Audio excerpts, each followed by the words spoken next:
උදේ පාන්දර ගෙදර යුද්ධයක් වගේ.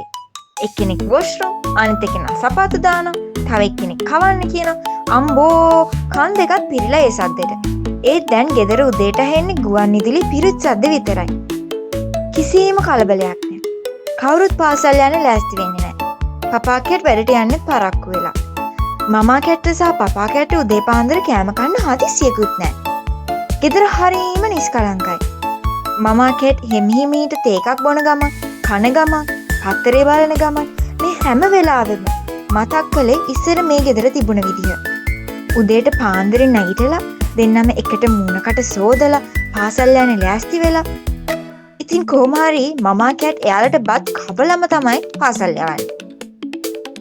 මමා කැට්ට තනියම මේ වැඩේ කරන්න බැරි වුණොත් පපා කැට් හවුලන කොහොම හරි පැංචටයි චුට්ටටයි බත් ටිකක් කවා ගන්න.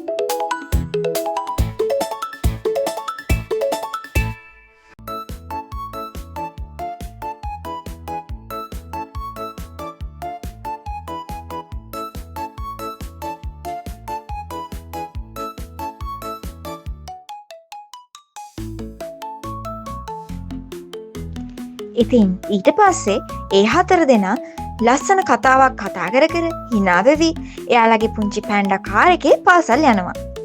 හවසට ඒ දෙන්නා ගෙදර එක්කන් එනවා. මමා කැට සහ පපා කැට මේ දෙන්න ඇරෙන්න වෙන ලෝකයක් තිබුණේම නැහැ. උදේට ගෙදරින් යන ඒ දෙන්නා හවසට ගෙදර එනකම්ම තමා මමා කැට් බලාගෙන ඉන්නේ. මේ දෙන්නා පුංචි කාලේ හවසට කාටුන් බැලුවා. මමා කැට් ළඟ දැවටි සෙල්ලම් කළා. රැට සතුටින් නිදාගෙන ආයෙම ඊළඟ දවසෙත් අර විදිහටම ගත වුණා.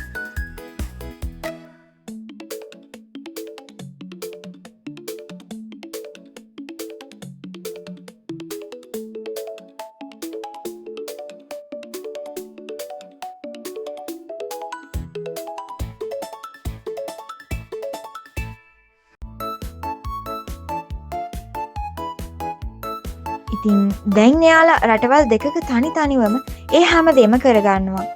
මමා කැට්ට දුකයි. ඒත් ඒ ලස්සන අතීතේ මතක් කරනවා ඇරෙන්න ඒක ආයෙම එන්නේ නෑ කියලා දැනෙනකොට දැනෙන දුක ඒක කියලා නිම කරන්න අමාරුයි.